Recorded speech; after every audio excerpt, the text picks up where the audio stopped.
Hello, and welcome back to another episode of HavahSomeStories. I will be reading for you today Miss HavahLava herself. Hello.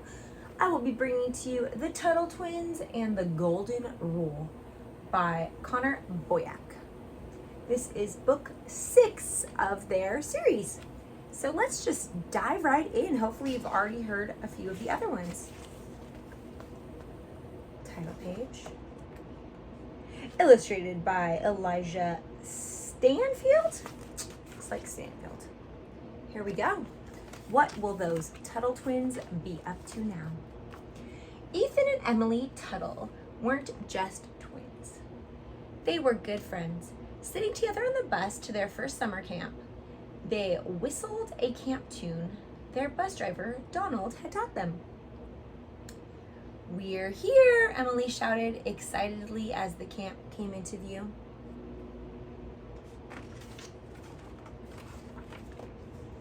As the bus drove into the camp, the children who could see all the exciting activities they would be doing, swimming in the lake, archery, and obstacle courses, and more. "Hey, it's Miss Minor," Ethan shouted as the bus came to a stop, pointing to their favorite teacher from school. They were happy to see a familiar face. "It's the Tuttle Twins," she said with a smile. "I'm so glad to see the two of you. Mr. Minor and I will be helping Chief Ron this summer as camp counselors." Isn't that fun?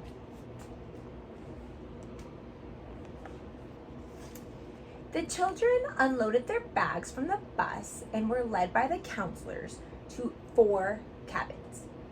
The Eagle and Turtle cabins were for the boys, and the Bear and Rattlesnake cabins were for the girls. "Looks like you'll be an eagle," Emily remarked to Ethan, seeing his blue handkerchief. "I get to be Rattlesnake," she added, making a loud hissing sound to tease her brother. "Much of your camp experience this week will be a series of competitions," Mr. Minor told all of the children. "Your cabin mates are also your teammates. We hope everyone will try their best."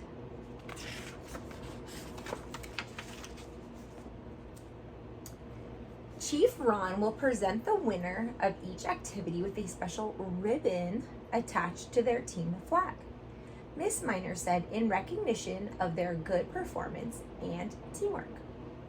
"The Eagles are going to win, obviously," Ethan said.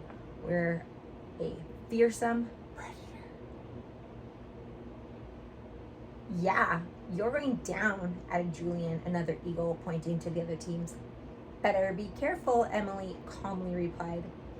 "You know that rattlesnakes sometimes bite if they are threatened," she said, smiling slyly. "That's right, watch out, Eagles," warned another rattlesnake named Charlotte. The twins went to their cabins to spend the rest of the afternoon getting to know their new teammates. Ethan and Emily liked the kids on their teams and had no trouble making friends with everyone. Summer camp was going to be awesome. One of Emily's new friends, Kate, was a bit worried about Julian. "He makes me nervous and sort of seems like a bully," she said. "We need to be careful in case he tries anything." Meanwhile, the Eagles were trying to figure out how they could win the camp competition. "If the rest of them were anything like my sister, I think the rattlesnakes might be tough to beat," Ethan said. "Don't worry about that," Julian quickly replied. "I've got an idea."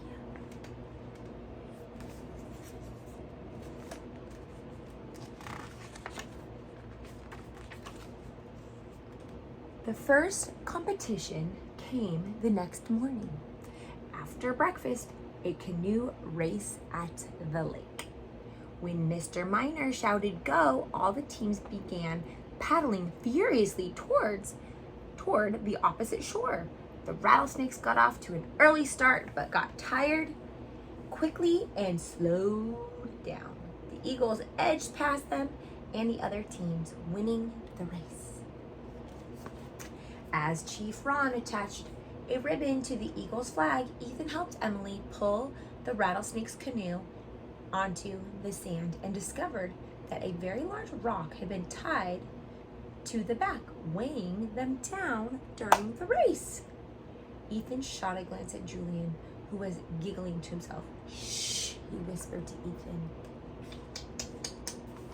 Not very nice. The next couple of days, nothing seemed to go right for the rattlesnakes. Bent arrows, wet firewood, muddy ground, and more.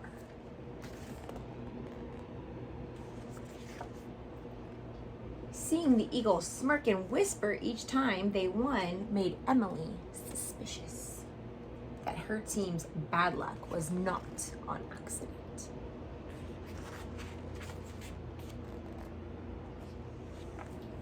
The rattlesnakes were upset, feeling like they had been unfairly targeted. During one of their meals, the girls plotted their revenge to get back at the eagles for what they had done. "We can't let them get away with this," said Kate. "We need to..." She was interrupted by the eagles, who began singing loudly their team chant. "Soaring in the sky above, our mighty wings we show, hunting all the others who are our prey below." Ethan was getting into this team spirit and certainly liked being part of the winning team. "Oh, so we're prey now," Emily said in disgust. "It's time to teach these guys a lesson."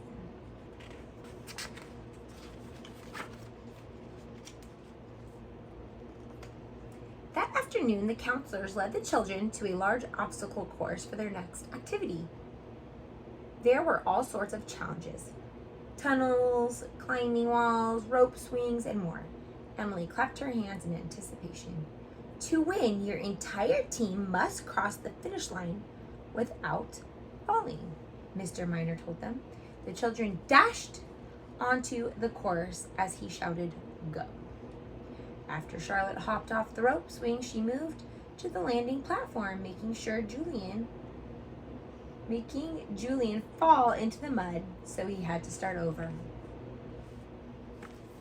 Emily began to giggle, getting excited that they were in the lead. As she approached the balance beam, she decided to help her team as well.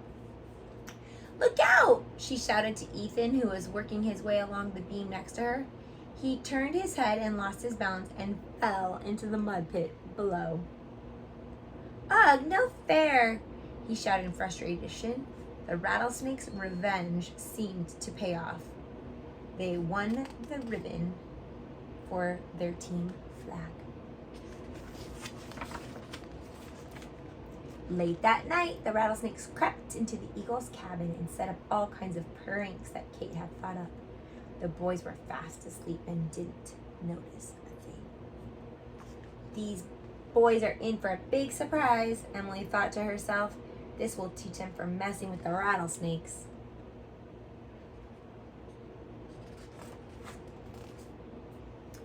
The eagles awoke the next morning to discover they had been pranked.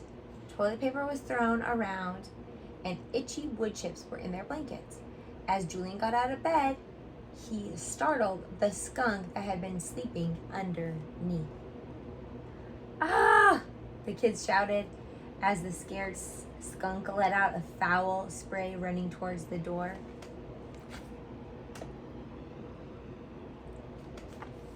The boys tried to wash up but discovered someone had put dye in the water tank, which turned Emmett's skin blue. Suddenly, a scream came from the bathroom. Ethan ran out, startled by a snake. "This means war," Julian said, coughing from the stench. "We have to get even," he said, clenching his fist. There's the blue guy. Here's the snake.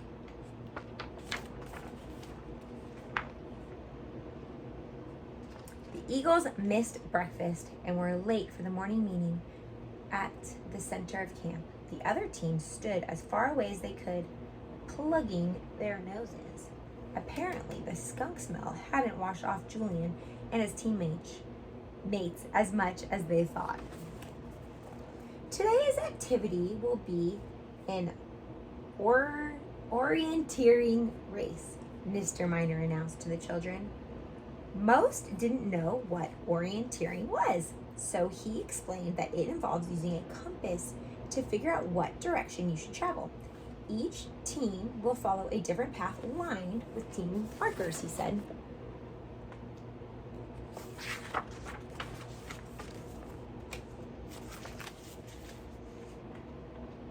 At these points, you will need to solve a math problem, Miss Miner explained. Once solved, it will reveal what direction you must travel to find the next marker and a new clue. Keep solving the problems until you reach the end. Chief Ron rang a bell to signal the start of the race. The children huddled around their different team markers and opened their first clue. Ethan loved doing math. He helped his team quickly solve the problem. The Eagles used their compass to proceed in a straight line at 74 degrees west, putting them in first place right at the beginning. "Let's go," Julian shouted to his teammates as he ran to the woods. "That ribbon is ours." The Eagles soon found other markers and solved these problems just as fast as the first. Ethan was proud of his math skills that were being put to use.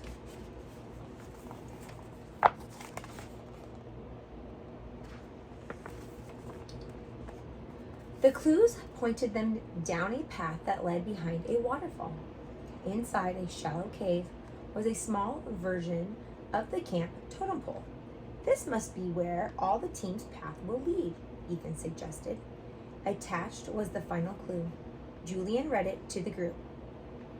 "Though we all walk different paths in life, we still walk together as one," the note read. "Solve the following problem to learn which direction you should follow." The Eagles did the math, and Ethan led the group with the compass pointing the way. "Wait up, guys," Julian shouted from behind. "What are you doing back there?" Ethan asked him, curious why he had fallen behind. "You want to keep winning, right?" Julian asked. I did what I had to do." Ethan could hear the other groups catching up behind them. Uh-oh. The Eagles arrived in the meadow where the counselors were waiting on horses. When the Eagles realized they had won, they began chanting, "Soaring in the sky above, our mighty wings we show, hunting all the others who are our prey below." Chief Ron added a green ribbon to their already impressive collection. "How did we get so far ahead?" Ethan wondered out loud. "The others aren't behind us anymore." "I changed the numbers on the final clue so that the others would go in the wrong direction," Julian quietly said to his teammates with a devilish grin. "That's not nice," Emmett reluctantly protested. "Ethan was helping us win without cheating.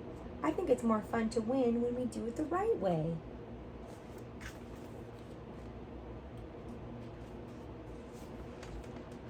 "The other teams should have gotten here by now," Mrs. Miner said, looking at her watch. Ethan saw how nervous she was becoming, which made him feel bad about what his team had done. He was worried about his sister and what might happen if all the other kids were really lost. "Mrs. Miner," Ethan said, "I think the other teams might need help. The numbers on the last clue were changed. They went in the wrong direction." Mrs. Miner told the other adults, and they all set off on horseback to bring the children back safely.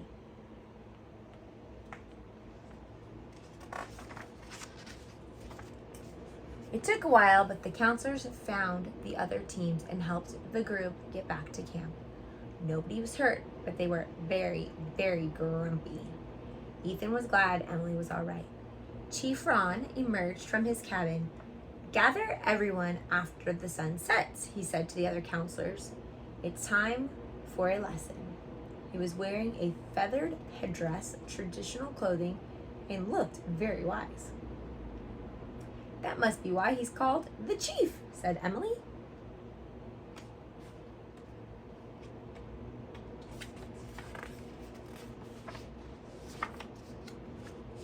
That night, night, all the children took a seat near the fire, not knowing what to expect. The sound of drums filled the air as Mr. and Miss Minor, dressed as Native Americans, danced around the fire. These warriors represent the conflict of people throughout history, the chief announced. We are all part of the human family, brothers and sisters, and yet sometimes we live in fear of people.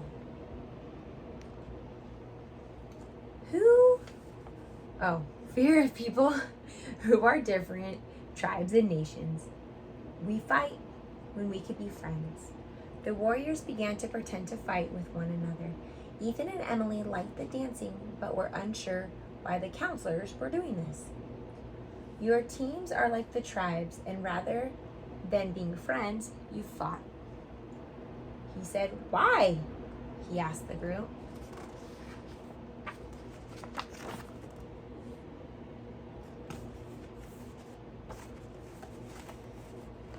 "I don't like being picked on," Kate responded.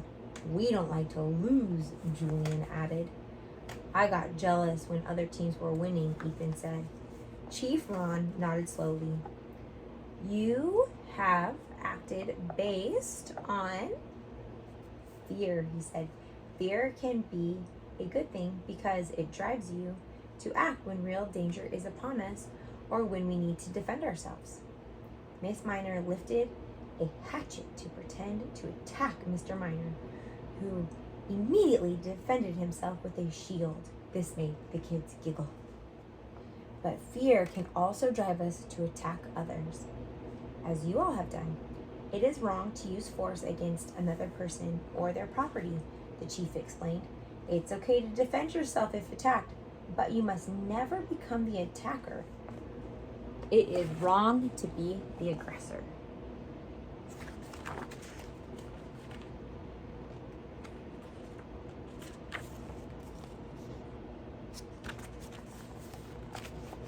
"But Chief, the Eagles cheated first. It wasn't fair.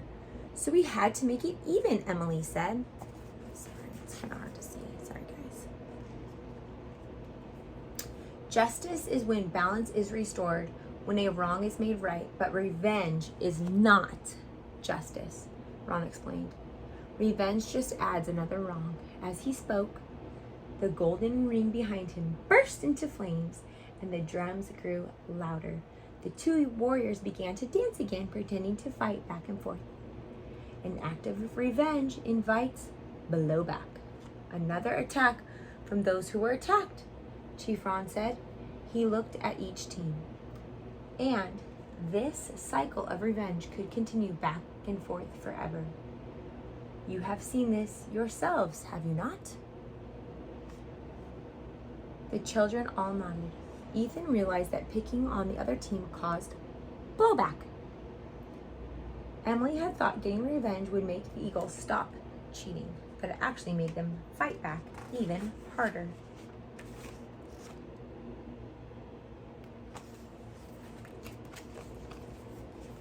You must stop the cycle of revenge and walk a better path in life, the chief continued. Calm the fear in your enemy.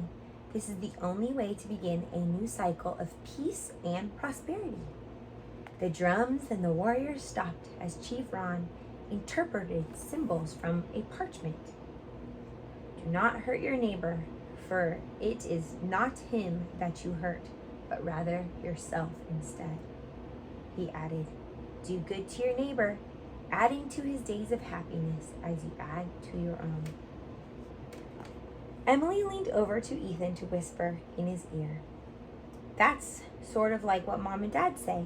Treat others the way you want to be treated. This can be explained another way, my young friend. It is often known as the Golden Rule, the chief explained. My people believe in this rule, but it is not only ours. It is common wisdom in many cultures and religions.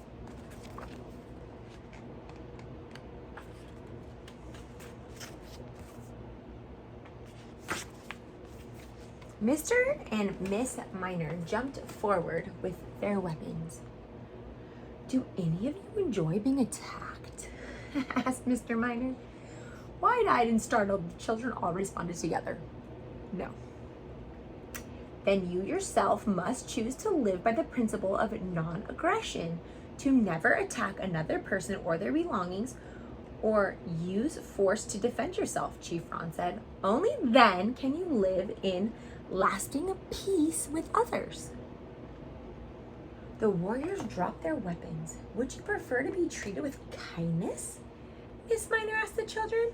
They all smiled and shouted together, yes. Then you yourself must choose to treat others with kindness and respect, Chief Ron said. Only then can we enjoy prosperity in our lives.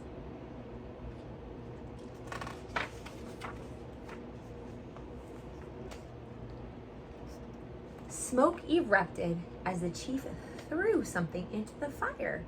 When the smoke faded, the warriors had disappeared. Chief Ron concluded, ending the cycle of revenge is the most difficult step. It requires each of you to let go of fear, forgive another person, and bravely extend an arm of friendship. I'm sorry for causing problems, Emily Ethan said. Me too, she replied. The twins hugged as kids from different teams shook hands and apologized. I challenge each of you to live the golden rule for the remainder of the week, Chief Ron said. The teams returned to their cabins thinking about all the things they had learned.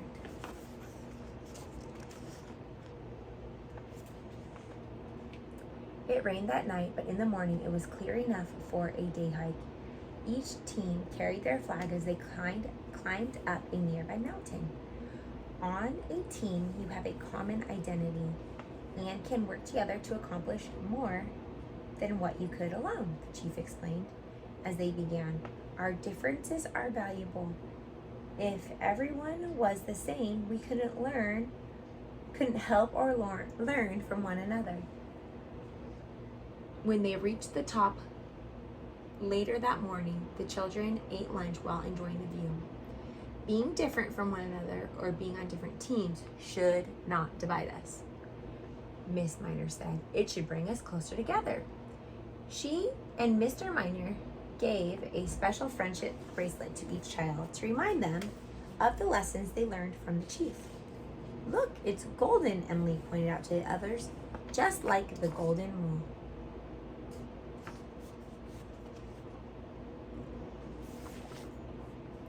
A flash of lightning appeared in the distance, followed by a loud clap of thunder. Kaboom! The group began to trek down the mountain, getting soaked in heavy downpour of rain. The camp is flooding, Emily shouted as they approached the cabins.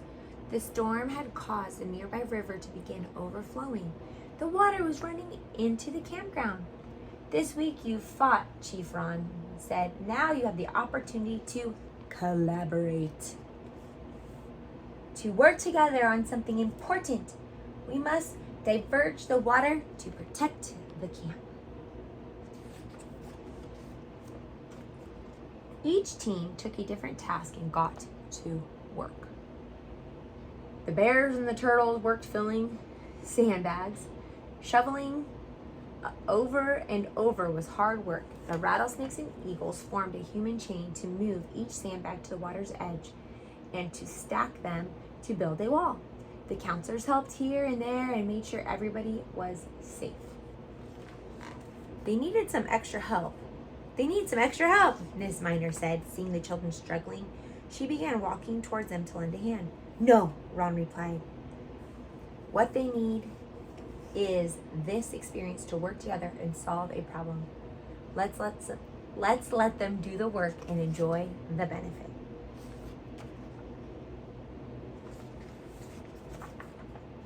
When the children had finished, they were tired and hungry and covered in mud, but they had achieved their goal. The group watched as pools of water came close to the camp, but were stopped by the wall of sandbags. We did it, many of them exclaimed, giving high fives to one another. Wait until our parents hear about this, Ethan remarked to some of his friends from other teams. That was hard work, but I actually had fun doing it, Charlotte replied. Do you see what happened? Chief Ron asked the children. They shook their heads, confused. Look at yourselves. Right now, you are not divided by teams. You are not fighting. This experience brought you together to work on something bigger than yourselves or individual teams.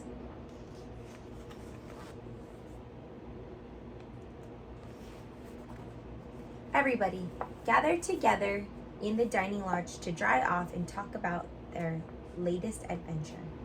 Miss Miner joined them with an arm full of ingredients to make s'mores. We are very proud of each of you, she said, and now that you've applied the golden rule, how about we golden up some of these marshmallows, she said with a wink. As Emily ran to grab a marshmallow, she stopped short, remembering to treat others the way she would want to be treated. After you, she said to Jolynne, who was right behind her. Ethan watched from beside the fireplace and gave her a thumbs up.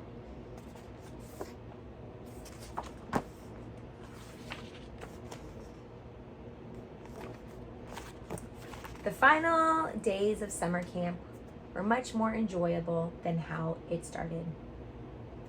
Ethan loved spending time at the archery range, and Emily learned how to make Native American jewelry. Even though the teams still competed against one another in some of the activities, they did so fairly, and more importantly, focused on doing their best, having fun, and treating everybody nicely. Chief Ron watched the children as they carried their bags to the bus on the last day. Don't fear others. Be friends, he shouted. And don't forget the golden rule, he shouted, waving goodbye. We won't, the Tuttle Twins said, and their new friends shouted back, holding up their golden bracelets, a constant reminder of how to treat others and the way they want to be treated. The end. Here's some little notes in the back of the book. Here's some little vocabulary words and some discussion questions.